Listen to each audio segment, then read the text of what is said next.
Pipe za maji. Imetoka paa. Showground. Kwa sasa hapa ndio panaitangwa chemba. Hizo mapaipu yametogolea hapa.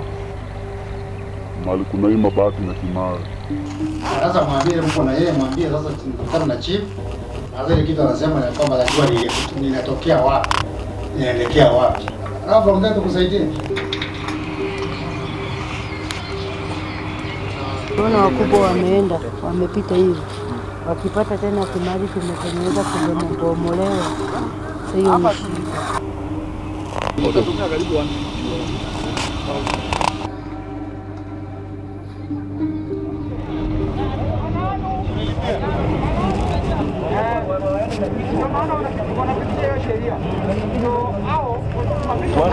Wapata malizana wale vijana wajuu wale wajuu basi maji yako inapita mpaka mahali unataka.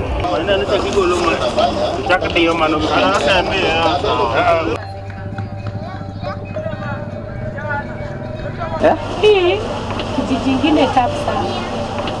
Kuna mambo mingi fiche ndani yake. Sasa nataka nikupoteze nikwambie fanya. Ama nikwambie leta jana tukunywe kidogo uende fanya. Alafu kiumane sitakangi hiyo. Na mnataka kufanya kitu straight.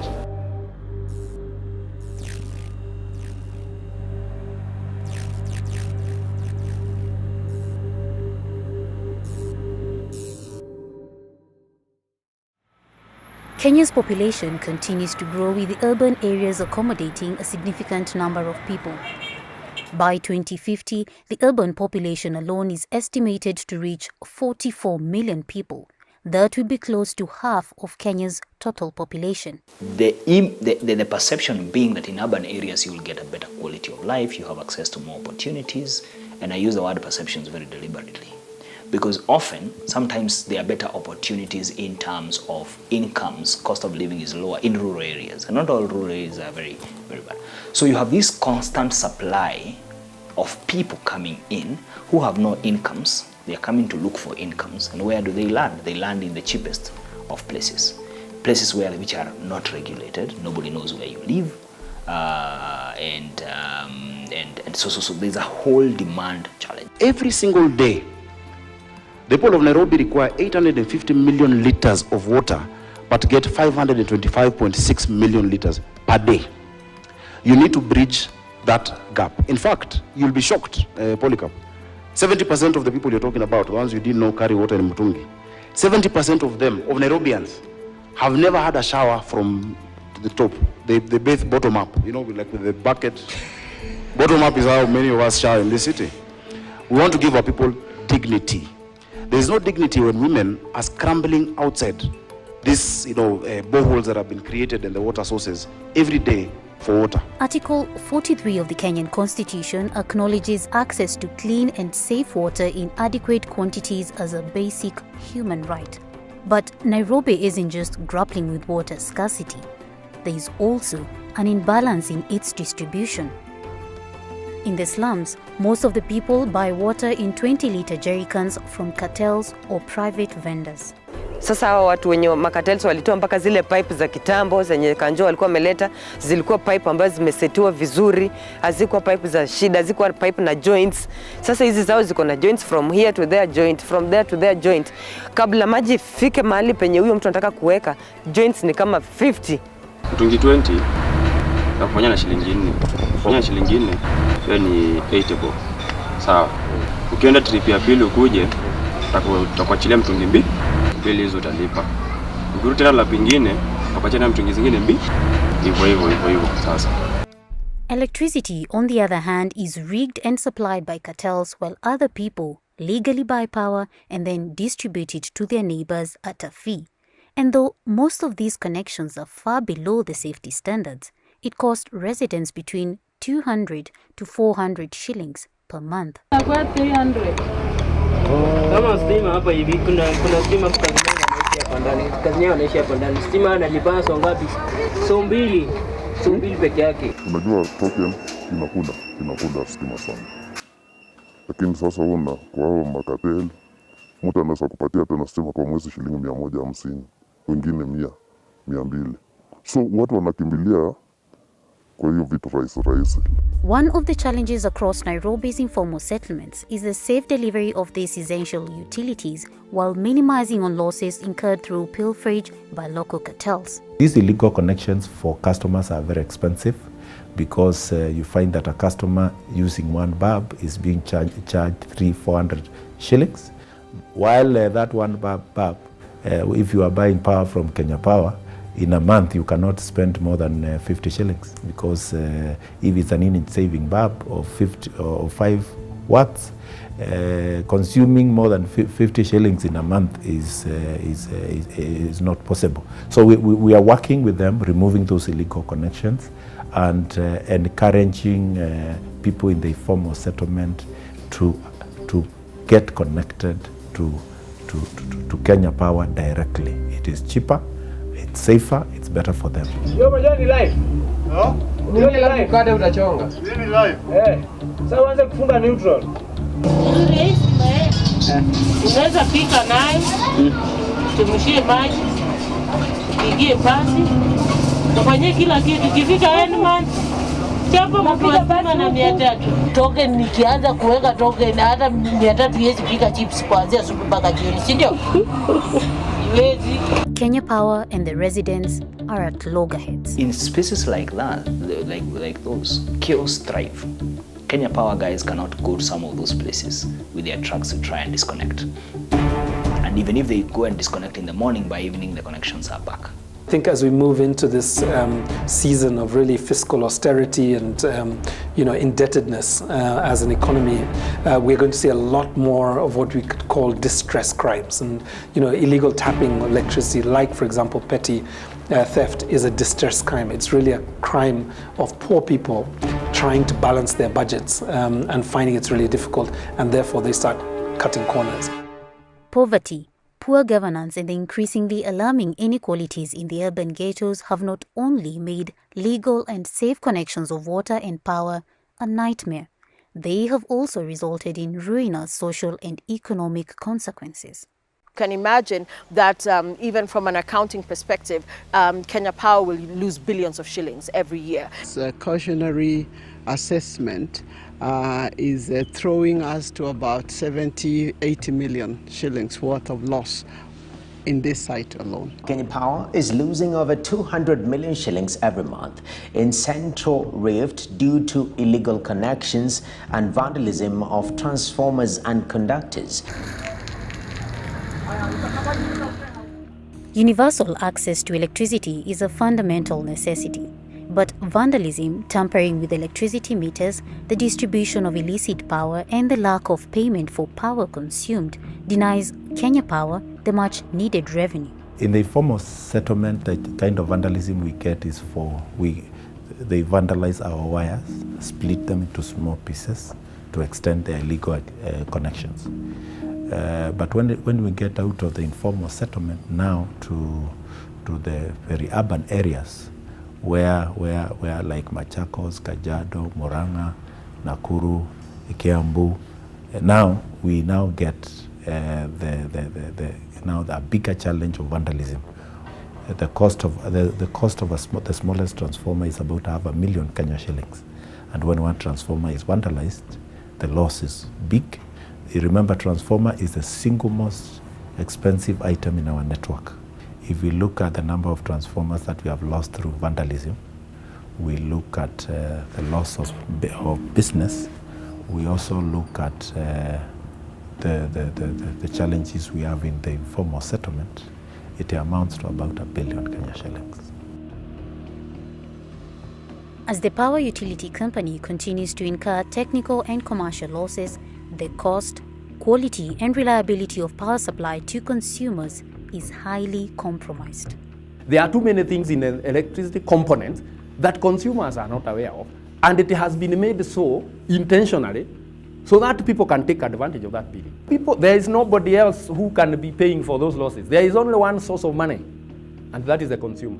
Kenya Power Lighting Company has dismantled 3 power transformers in Kwanjenga. We find ourselves at war with customers, especially the ones who are connected to those illegal lines, because they think we are seen as the wrong guy. in that space. But while we are trying to protect them, while we are trying to ensure that they are safe, because most of the connections, if you go to the informal settlement, they are very dangerous.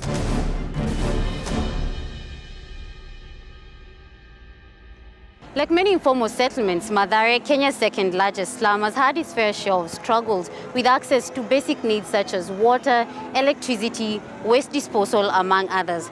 This struggle has often led to what I can call as survival tactics. For instance, electricity. This particular area is Mathare, Kosovo. It may look like everything is fine from here, but it really isn't. The residents here have not had electricity for 9 months and counting.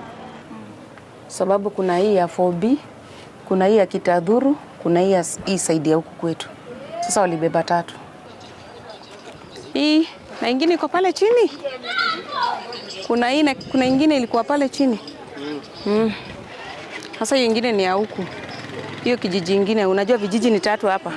Due to the extensive use of illegal connections, Kenya Power disconnected the electricity supply by removing some of their distribution transformers in the area. Agnes, a resident of Kosovo, is one of the many people here whose life and business have been gravely affected by the power loss. Kazi yangu ni kusonga nywele, lakini kwa sasa tuko kwa manyumba. Kutoka mwezi wa 11 tulifungiwa makazi zetu, manake stima ilienda. Sasa tukawa tumerudi kwa manyumba. Agnes used to own a salon but had to close down as she could no longer afford the rent and the other expenses that came with it. Kama kuko na stima ukiwa na blow dry, ukifanya blow dry ulikuwa unapata kama ni 2,000, kusonga unaweza pata dhao, tuseme kwa siku unaweza toka na 3. Lakini sasa stima ikikosekana, unaweza kaa tu kwa wiki, unaweza pata customer mmoja ama ukose na ukaa hivyo. Sasa nikipata customer kama huyu, inabidi sasa nimsongee hapa kwa mlango, manake siwezi enda kuchukua nyumba ya mtu na sina pesa ya kwenda, manake sasa stima hakuna. For close to a year, residents of Kosovo have endured immeasurable loss. Saa hii customer hawakunywi soda vile walikuwa wanakunywa, kwa sababu wanatakanga zikuwa baridi. Saa hii natumia soda. Imeaffect income yangu sana. Kabla stima iende, kazi ilikuwa nzuri, mapato ilikuwa juu kidogo. Tangu ipotee, customer hakuna, mapato saa hii iko chini, kazi iko chini kabisa. Kuchemsha maji, kuchemsha showers. Sasa customer vile maji ni baridi, wanaogopa kuogea maji baridi. Sasa hawakuji kwa wingi. Hata kwa maplot ndani, giza iko mingi. Pale ndani watoto wanaingia na kuna giza. Ni rahisi hata mtoto kuanguka kwa stairs. Sasa hata kazi tunafunga mapema kuliko kawaida. Others like Benedicta, a landlady, have been left with empty houses as most of the tenants moved to other areas in search of power. Hii amehama, afu kuna ingine hapa juu iko empty.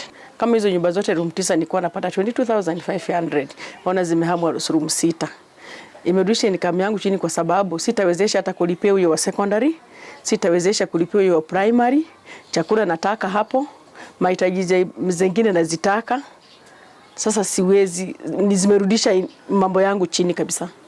Wizi naye ndio hiyo. Wa kubreak nyumba wana break wakiingia huku tu corridors, kuna wale wakipita na kasimu na nyang'anya na uwezi jua juu kuna giza.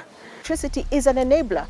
Without electricity, without stima, we can't do very much.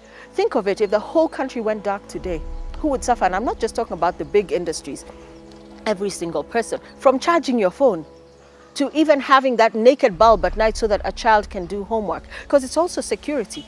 A dark space is dangerous, especially for women. Actually, it's dangerous for all people. That's why part of public planning would mean that you have footpaths, you have street lights, so that, you know, so it's also in high levels of insecurity that will drive me to say, actually, I prefer to have stima than no stima at all, so that I can see what is happening.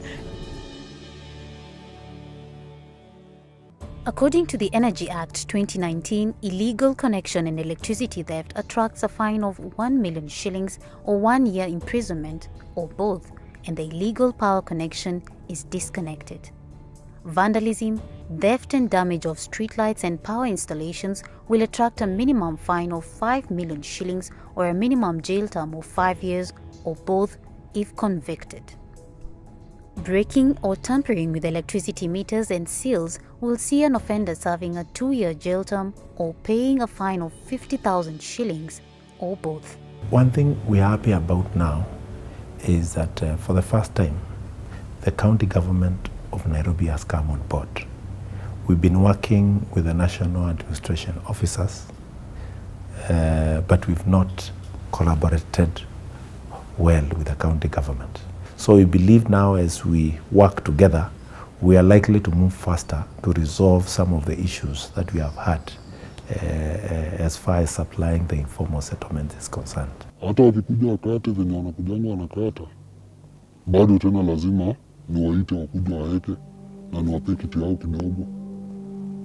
So inabaki tu tumeelewana mpaka saa zile kama Kenya Power wenyewe nakuja kata mawaya.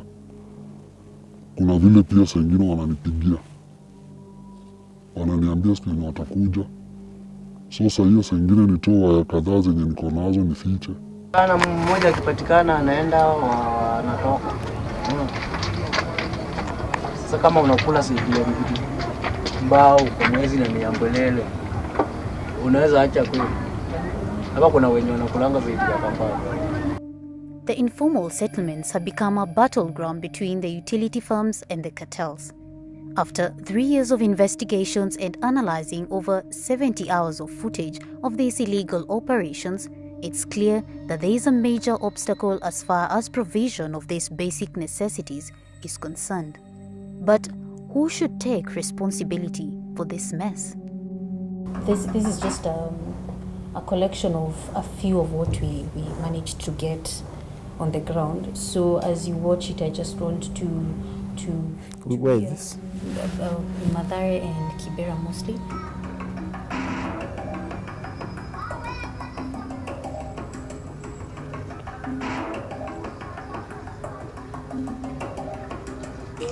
Wana disconnect na mkono. You were asking why sometimes a decision to remove a transformer is reached. That is what happens when you see that kind of connections which are endangering people's lives. We make those kind of decisions to remove that transformer so that the people are safe even as we come up with ways of connecting those areas. The issue of illegal connections is quite a big problem, and it has been reported over and over again. I just want to find out, does KPLC know who these cartels are? We don't know who they are. And why we don't know as KPLC is because the informal settlement is another social setup where if operating professionally the way we operate, we may not be able to penetrate and get that information. In the informal settlement, I wouldn't say that Kenya Power employed people and trained them. But the contractors who were doing connection in the informal settlements, they used the locals. And that's where the know-how, they received that know-how. I have heard people talking about cartels of water. When there is a scarcity of commodity, cartels must arise. Okay?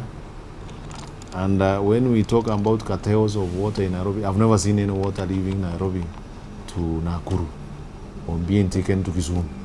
The water is consumed within the city, but we don't still meet the demand. So what is supposed to happen is the development of more water sources. You have enough water. So if you have enough water, nobody will be competing for that commodity. According to the Water Act 2016, a person who commits an offence under the Act or under any regulations made under the Act is liable to a fine not exceeding 1 million shillings or imprisonment for a term not exceeding 2 years, or both. And everything is about getting by. And because of that desperation, you'll do anything to try and make ends meet, to try at least and have electricity in your shack, to try and have water in your shack, to try and eat a meal and not continue with, with the kind of suffering you imagine you'll be going through if you didn't have an opportunity. Cartels are a lazy word. It's a word used by lazy leaders who fail to master the courage and the guts and the resilience to deal with corruption. That is what cartels are. The first way not to be, to have cartels in Nairobi is to refuse to be part of that system. Lakini kama unaogopa hata wezi wasema kesho wakikutisha utajiuzulu tena. We cannot have that in Nairobi. We just need to set systems that actually remove the place they are playing. I intend to go further, engage the service, have a discussion with the service commanders so that we can have a reward mechanism to the members of the public. So that any member of the public is out there, he captures a police officer receiving even a cent. That evidence is presented to us. Then there is a reward to that member of the public. As the culture of corruption in Kenya continues to grow, most anti-corruption initiatives fail or register limited success, especially because there are people who benefit from it and the lack of capacity and will from institutions of power in dealing with it. Unasakuta sehemu wale wazee wanadoo wamehongana kwa watu wa Kenya Power, wako na stima, na wale hawajahongana, hiyo pati moja unakuta haina stima. Kenya Power ndio waliosimama. Najua mishahara wanapata tena mingi, lakini yenye wanapata nje ni mingi hata kushinda hiyo mishahara yao. There are allegations that, Kenya Power is part of the problem, that we have Kenya Power staff, some of them also involved in the illegal business. What would be your response to that?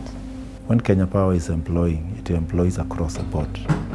It is possible to have such scenario.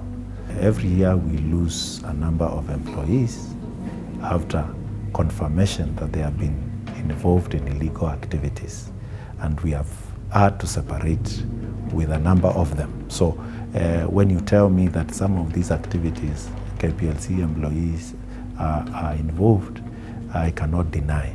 But any person, be they a Kenya Power employee, be they from out there, wherever there is evidence that they have been involved in an illegal activity, decisive actions are taken against them. If we knew, we wouldn't be able to fight it, and we have been fighting it the best way we can by ensuring the informal settlement as water. So we have police, and in fact even when you are coming in you saw APs. We work with the police very closely to curtail those kind of menaces or those kind of malpractices in the systems. We arrest and take them to the city magistrate court, and we apply the Water Act, which has penalties on such irregularities. Although there have been efforts to curb the illegal connections trade, so many people are still living in dangerous conditions, prone to fire outbreaks, electrocutions, loss of life, livelihoods, and property. But who protects these consumers? Who bears the cost of these losses?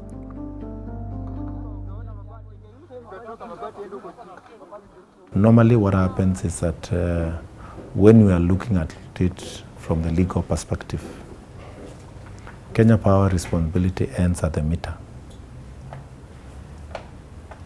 Then after the meter, it's the responsibility of the customer. We take responsibility because we are socially responsible. But when it comes to the legal, on the legal aspect, the person who did that extension is legally responsible, and in most cases they are arrested and taken to court, especially where there is loss of life and loss of property. Where Kenya Power is responsible, our operations are insured, and the insurance kicks in. Where it is somebody else who is legally responsible, it is handled differently, where Kenya Power is not. I think what we need to see is a lot more emphasis on what you call petty corruption. But it's that petty corruption that actually makes the difference between people having electricity or not, or having water or not, and ensuring that you don't have a situation where you have deliberate shut-offs of electricity, water, just so that we can create a private solution that is actually embedded with the cartels so that they can do this. As Kenya's capital city, Nairobi faces rapid urbanization, the gap between the rich and the poor continues to widen. I don't think the biggest problem for majority of people living in informal areas is perhaps housing per se, it's income. Because you see, incomes give you gives you possibilities. Si tunaonaga raifu ya upande ya nyumba raifu iko sawa, lakini upande ya uhasuli ndio inakuaga tabu na kuaga na matatizo. So saa zingine umeenda uhasu, unarudi nyumbani bila kitu. Utaenda uhasu upate umerudi nyumbani bila kitu. Saa hiyo unategemewa na watoto, wanakuangalia hivi. Itabidi sasa unajaribu mahali utakopa. Ukikosa mahali utakopa, mutarara jaju hapa hakuna mtu yenyu, hakuna neighbor. Uncontrolled social and economic disparities coupled with poor governance have obscured major improvements in the delivery of critical services, as in the case of informal settlements. This further complicates efforts put in place to achieve Kenya's Vision 2030. When you look at Nairobi and you see that we lose about 18%, like the last financial year in Nairobi, we lost 18.3% of the power that is dispatched within Nairobi. And that's quite something.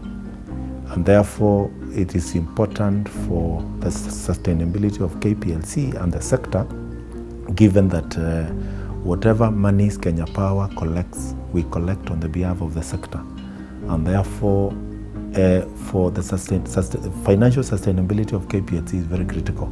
If we were able, just around this electricity cycle, to end corruption, and so that at the generation level, at the transmission level, at the sale and distribution level, and also at the regulatory level, they know that we are watching them and we will take them to court and there will be consequences, then maybe we will have begun to turn this country around. For me, I think there are two big things that need to be done. One is that you need to decentralize cities so that then you don't have everybody coming to Nairobi. Then the rest has to be a process where government puts in a very firm hand, so that then the slum upgrading first of all targets and benefits the right people in that way, and that there are alternatives. I think it has to be a very inclusive and alternative providing process. As one of Africa's emerging economies, Kenya presents countless opportunities. But if the gap continues to grow between the demand and supply of essential urban services, then the country is exposed to lasting negative social and economic implications and consequences. So predictably, if Kenya continues on this trajectory of extreme inequalities, gross corruption, and really a society in which there's not just one Kenya, there are many Kenyas, then we are looking at a Brazil, we are looking at an India. These are countries in which the life experiences of their nationals are just so different depending on how close they are to power and privilege, right? And the danger of those societies is those societies are not safe societies for many people. That's why it is so important for us to just think about, what is the vision of this society we created in 2010, that we built the constitution around, and really fight for that society, because if we don't, my sense is that the future is predictable. For those people living in the urban informal settlements, for them it gets much more desperate. To realize the Sustainable Development Goal 11, to make cities and human settlements inclusive, safe, resilient and sustainable, under the 2030 agenda, it would take a collaborative effort between the national and county governments, among other actors. William Samoei Ruto. On 13th September 2022, William Ruto was sworn in as the 5th President of Kenya, a week after the Supreme Court dismissed the petitions challenging his win. And that I will protect and uphold and uphold the sovereignty The Hustlers, or the Bottom-Up Economic Framework, was the philosophy behind his 2022 presidential campaign dedicated to promoting and empowering those at the bottom of the wealth pyramid. In the words of Abraham Lincoln, things may come to those who wait, but only things left behind by those who hustle. It is time to bolster the resilience of our nations, to mainstream these millions through deliberate strategies and efforts for economic inclusion by building back better from the bottom up. Building back better from the bottom upwards is essentially about including the marginalized to working maturity in the economic mainstream. The model generated hope for some and received criticism from others. And as he assumed office, he also took over a country struggling with a rising debt, corruption, high unemployment rates, a surge in food and fuel prices, among other challenges.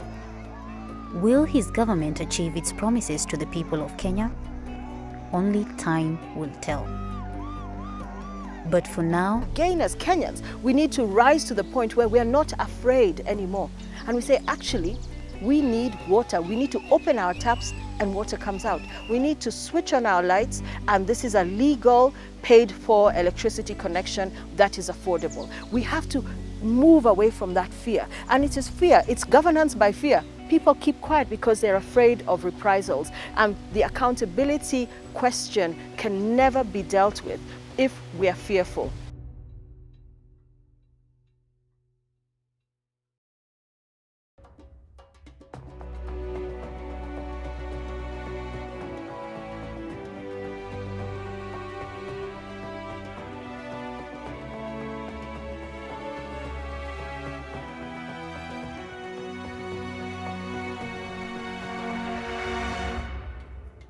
Hi, my name is Joy Kirigia. I am a producer and reporter at Africa Uncensored.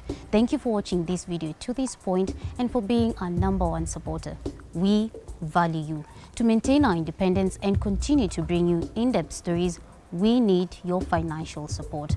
We are requesting that you become a member of our channel or a patron on Patreon right now. The link with the instructions is on the screen and the description below. Alternatively, you can send us an M-Pesa directly using the instructions below. Thank you.